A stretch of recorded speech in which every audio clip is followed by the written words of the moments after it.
Hello everyone, this is Shankar Pratap Singh and you are watching SPS Astrology।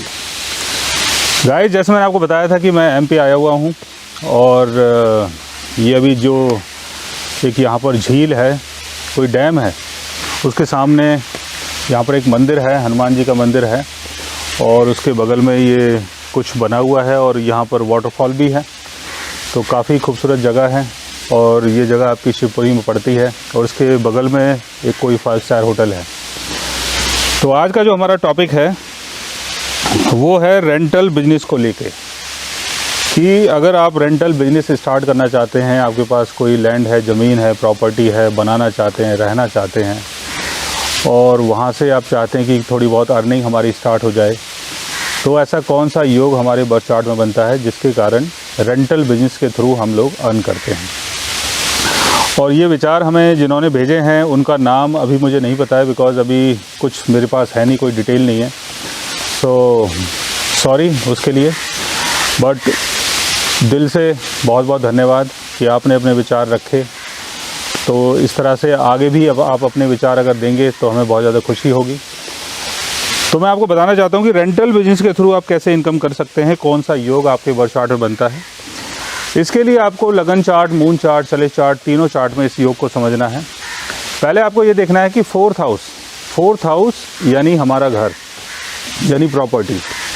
Fourth house का Lord अगर 11th house में है तो 11th house का संबंध गेन से होता है। तो ऐसे योग में आपको रेंटल बिजनेस के थ्रू काफ़ी अर्निंग होती है।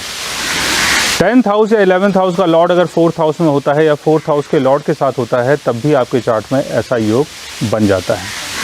और अगर 4th हाउस का लॉर्ड 7th हाउस में हो या 7th हाउस का लॉर्ड अगर 4th हाउस में हो, तो ऐसे में अगर आप ब्रोकर वाला काम करते हैं कि किसी को रेंट पे घर चाहिए, अगर आपने उसको दिलवा दिया तो वहाँ से आपकी अर्निंग आती है। 4th हाउस का लॉर्ड अगर 2nd हाउस में होता है तब भी रेंटल बिजनेस के थ्रू काफ़ी अर्न आप कर सकते हैं।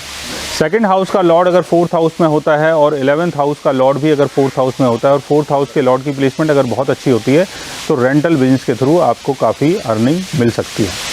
शनि की प्लेसमेंट अगर 4th हाउस में होती है तो इनिशियल लाइफ में आपको थोड़ा बहुत स्ट्रगल करना पड़ता है, यानी घर बनाने के लिए, प्रॉपर्टी खड़ी करने के लिए, रेंटल बिजनेस तैयार करने के लिए, लेकिन बाद में चल के आपको काफ़ी बेनिफिट मिल सकता है। 4th हाउस के लॉर्ड की प्लेसमेंट अगर बहुत अच्छी है और शनि अगर 4th हाउस में होता है तो आप एक अच्छे बिल्डर भी बन सकते हैं, यानी आपका इतना बड़ा काम हो सकता है कि जहां पर जो रेंटल इनकम है वो लाखों और करोड़ों में हो। 4th हाउस का लॉर्ड 10th हाउस के लॉर्ड के साथ अगर 11th हाउस में होता है तब भी आपके चार्ट में ऐसा योग बन सकता है। दूसरा, 4th हाउस में अगर राहु की प्लेसमेंट होती है तो शुरुआती जीवन में थोड़ा बहुत स्ट्रगल होता है, आप रेंटल बिजनेस स्टार्ट करना चाहते हैं लेकिन हो नहीं पाता है।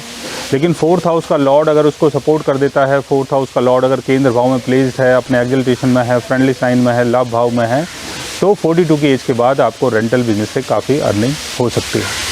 तो गाइस, आज मैंने आपको बताया कि 4th हाउस से कैसे आप अपना रेंटल बिजनेस तैयार कर सकते हैं। इसमें 4th हाउस के लॉर्ड की प्लेसमेंट अगर आपके बर्थ चार्ट में बहुत अच्छी है तो आप रेंटल बिजनेस के थ्रू काफ़ी अर्न करते हैं। तो अगर आपके पास भी कोई ऐसी चीज़ें हैं, अगर आप अपने विचार रखना चाहते हैं तो आप अपने विचार हमें कमेंट्स बॉक्स में शेयर कर सकते हैं। और अगर आप हमसे मिलना चाहें, कंसल्ट करना चाहें, बात करना चाहें तो उसके लिए आप हमारे चैनल को सब्सक्राइब कर सकते हैं, हमारे ऐप के थ्रू हमसे कंसल्टेंसी बुक कर सकते हैं। So guys, take care, love you all and good bye.